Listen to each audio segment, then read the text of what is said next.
over there. So Kevin, Yeah. can you start by introducing yourself to everybody, what it is you do and whatnot, like what businesses you're running and whatnot, and then we'll kind of kick it off from there. Yeah, sure. My name is KevinRamm.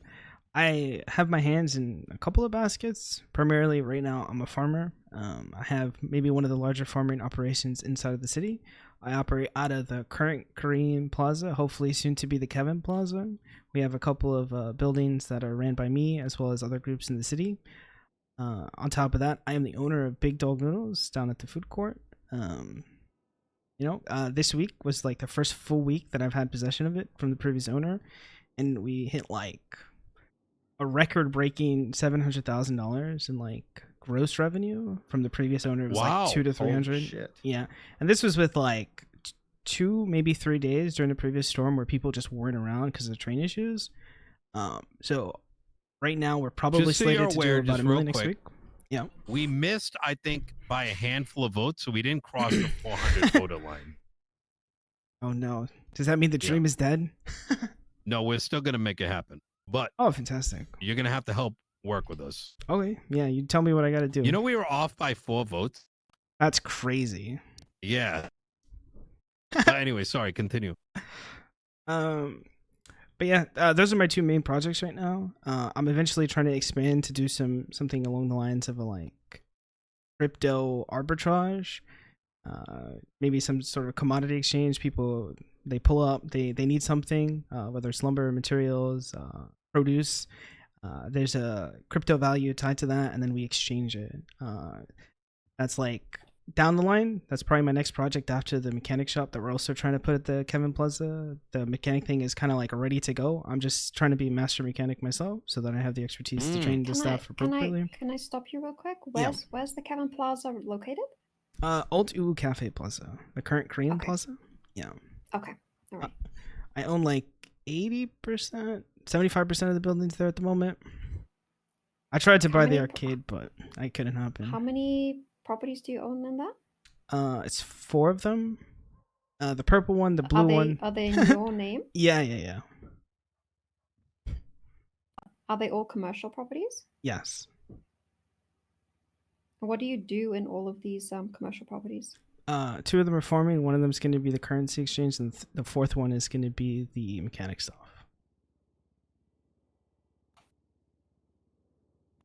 And then my group has the coffee shop, the 5th one. But we're trying to work out a deal with the people who own the current coffee shop to see if we can acquire and potentially start servicing people out of that location. But that's like a little tricky because of time zones and stuff. But it's on the list. You let the marshals know to come inside, Tilly. They should be right outside. Marshals. But yeah, that's the short list of what I'm up to right now. So Kevin, it's come to our understanding that you have not been paying your taxes. I don't think that's the case. I pay my taxes all the time. Every business needs to be paying 20%. 20%. All right. Well, where do I send the bill, or where do I send the money? Well, the good thing is I'm just fucking with you. But did I make you freak out at least a little bit? Well, I feel like if there was like a tax structure, and I would have heard about it at this point. So I was like, oh fuck, this is like a day one thing. Yeah, no. So I was getting ready. I was getting ready to explain to everybody that hey, we got to start putting money away. Yeah.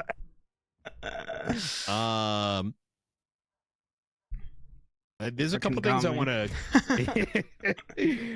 look. There's a couple things we kind of want to chat with you with. And this is to help us get transparently. We're trying to hit a couple goals. One is get a better understanding of how things have been with the different areas of business that you're doing. Yeah.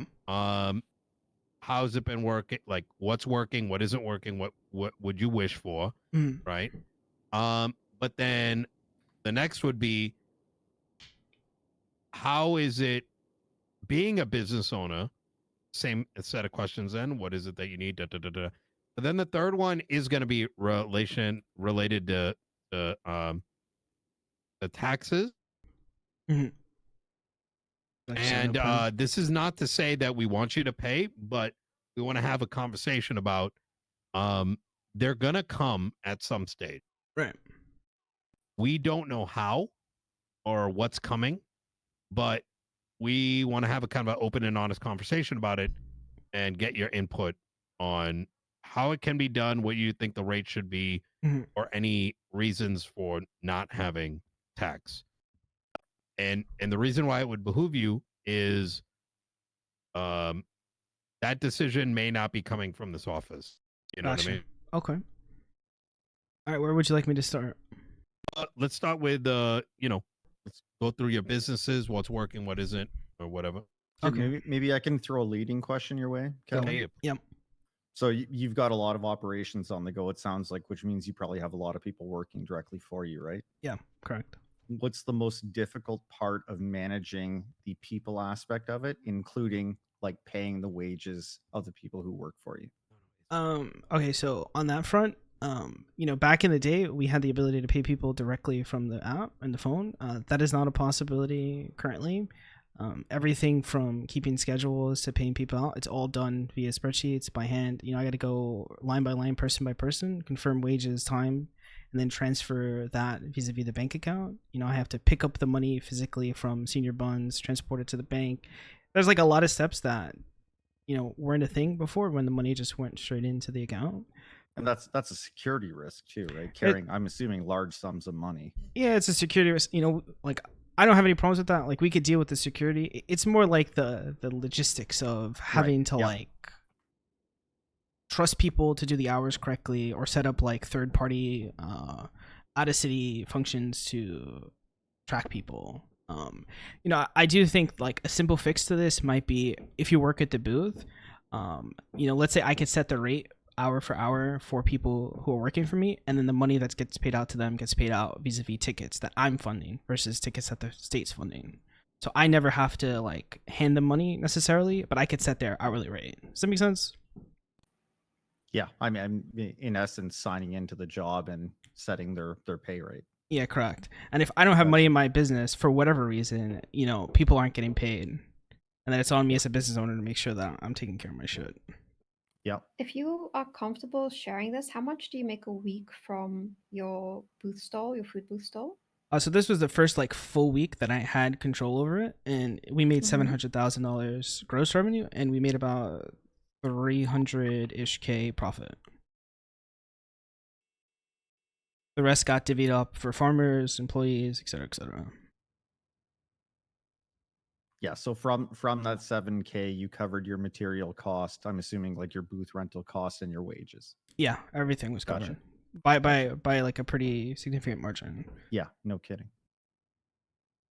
Granted, like we have maybe like 15 hours of the day covered. On top of that, we have deals with other people around the city who are buying in bulk. Like there's a lot of stuff that goes into it. It's not just somebody opening the booth and kind of hanging out, which is a big part of it. Don't get me wrong. It's just not the only part. I actually think all in all, the food market business is probably in a super, super healthy spot. As far as like what happens next or what I would like to see, it would be cool if I could somehow rip that panel off the wall and then put it in like a larger facility somewhere of my choosing around the city so I can get the benefits of like Goober and Hawkins and all that. Yeah, you just want to move out and move up, yeah? Yeah, exactly. Expand. Yeah, we're I think there's a real obvious need for like people to actually open up a restaurant, right? In the facilities. We would love to see that. And I think part of what we want to do is make sure we get input from all the right people to pose something up that makes sense, is beneficial, but in a way that, well, let me give you an example, right? I am very strongly feel that I would not like to see kitchen appliances show up in the tool shop because somebody's like hammering it. Right. Yeah. The motherfuckers have a buck coin, Yeah, in the background, and they're just like yeah. making waffles for their gang. Yeah. I could see how that could be a problem. I mean, I think like the compromise would be something more commercial grade. Maybe it goes to their mayor's office, and then maybe that's where you get Yeah. the taxes, right? Because you guys are like issuing these appliances, and there are fees associated with it, and it could be a way for you to Correct. generate revenue. Like I think the perfect thing would effectively be you put a business proposal in, and upon approving it, right? Because like there's different like fucking bullshit, right? There's producer, consumer, Yeah. that we could go and like tick one of those things, and boom, now Kevin can do this with this business. Yeah. 1 sec. Let me just take this. It's probably urgent, I'm assuming. Hey, what's going on, baby?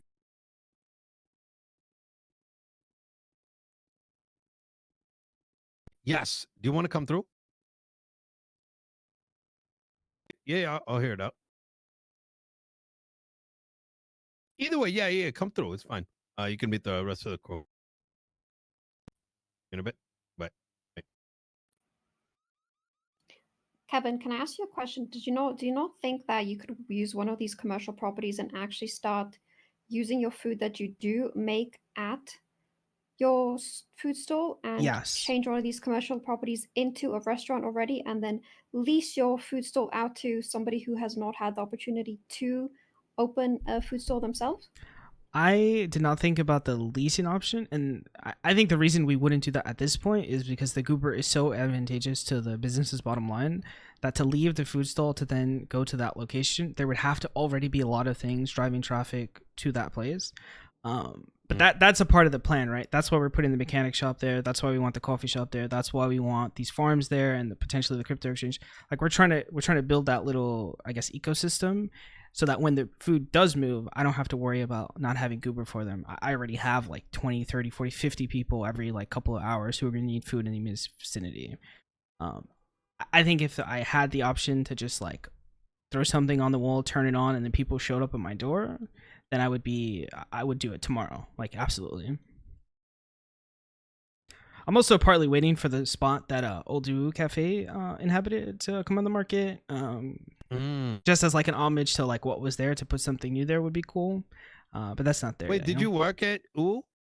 It was my favorite spot. Like I used to go there pretty consistently for pancakes. Like I don't know if you remember. Yeah. That was like my thing for a little bit at least. Shit. Yeah. Pancakes are fucking good. Yeah, they were my comfort food. Could I follow up? Do you mind? Yeah. So you talked about the logistics of managing the employees and the operation. What about things like the logistics behind sourcing the materials you need for your businesses? Like, what does that look like? Getting your ingredients and whatnot. Okay, so the farming, I have a pretty sophisticated operation at this point. We do have the ability to run 24/7. The restaurant component is very tied to me and like one or two other people, mostly because there's a lot of time and energy and resources that went into getting those seats to that point. So it's like hard to build that trust with people. That being said, it's not that bad. I would say the pain points are around the actual tools that we have at our disposal to undertake the process. So back in the day, if I'm not mistaken, we used to be able to like mass plant, mass gather, mass harvest. There was like rakes and stuff. I could be misremembering this, but that's more or less what was told to me. No, it's right that you had a hoe and a tilling thing that you could use. Okay. On the plots. Yeah, so like there is so much time that we spend just like planting seeds at this point because of how many people we're providing for. It's painful. It's almost painful on a day to day. It would be nice if there was a way to like. It used to be worse. Trust me, this is way better. Oh, than it used to be. I remember one at a time cycling through all those plants. I don't think I would have lasted this long if that was the way we had to do things now. I do think that there's room for growth. Obviously, the tools would help. I want to scale up more. I think if our restaurant was open 24/7 and there was like an incentive for more people, especially if we spread out, right? And like people up in Plato, people up in Sandy, people down south. I think if the farming got a little easier, my aging body, I think it'd be good. I don't know if that's like a mayor thing or if that's In terms of acquiring the ingredients that you're looking for, making those transactions, moving the produce you're purchasing from, the farm to your operation, though, everything is more or less manual, and I'm sure there's probably spreadsheets involved in that too. Yeah, there are spreadsheets. Okay. That business specifically for me is probably easier than like 90% of the other people who own food stalls, because they don't have to go through anybody else. Oh, sorry, they do have to go through somebody else, right? I could just look at the fridge, or somebody sends me the picture, and I can stay on top of it and have a team of people that'll deliver, right? If they have to go to a third-party farmer who may or may not be around, who charges this price when they have something and this price when they don't, like, it's probably more challenging.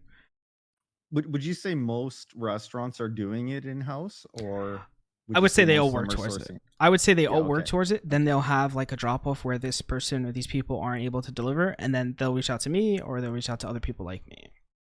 Kevin, Gotcha. going back to the tax thing that you owed us, I was actually waiting for Flippy, so we're gonna need that 20% from your business. I'm gonna have to talk it No, over with my people. Could you give us just a second, Kevin? Our conversation's probably gonna go for a while, and Yeah. Flippy, we just got to talk to him just real quick. Okay. Could you, yeah, sure. I'll be just outside. 5 minutes, and we'll be right. we'll be done in the. Yep.